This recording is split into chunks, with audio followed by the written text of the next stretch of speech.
Nous avons tous un jour perdu un objet. Et plus l'objet est de valeur, plus la tristesse et l'angoisse sont grandes au moment où on le recherche, et plus la joie est grande quand on le retrouve. Il y a un verset que l'on dit tous les jours dans la tfila.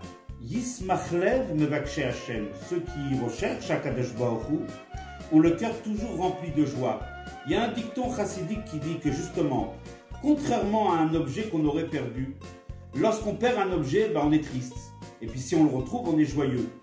Lorsqu'on cherche Akadosh Baruch Hu, mevakshe Hashem, alors on est toujours joyeux, quand bien même on ne l'a pas encore trouvé.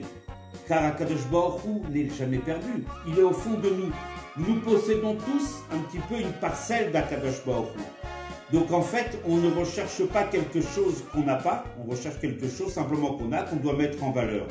Reb Mendel Futafas, un jour, pendant 10 ans, il était dans les goulags, dans les camps en ex-URSS, et ses compagnons d'infortune pleuraient un jour et se lamentaient sur ce qu'ils ont perdu. Un était dentiste, l'autre était avocat, etc. Et lui, il rigolait. Et il a dit, moi, j'ai rien perdu. J'étais attaché avant avec Akadosh Baruch Hu, je le suis toujours. Je n'ai rien perdu. Très souvent, pour se réjouir, on cherche une cause extérieure. On cherche quelque chose d'intéressant qui va nous amener de la joie. La joie, la plus grande joie, la vraie joie, c'est justement en ayant conscience que nous possédons quelque chose de très fort à l'intérieur. C'est notre lien avec Akadosh Baruch Hu. Ainsi, le rabbi dit, chaque juif est de l'or.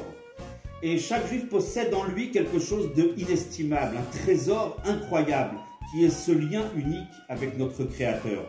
Alors, il n'y a pas lieu d'être triste, au contraire, il faut révéler simplement ce lien, il faut vivre un petit peu plus et mettre en lumière ce que nous avons à l'intérieur, cette richesse extraordinaire, et nous serons joyeux.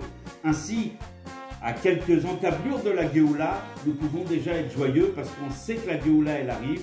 Alors, Mishenichnas Adar, Marbim, Besimcha.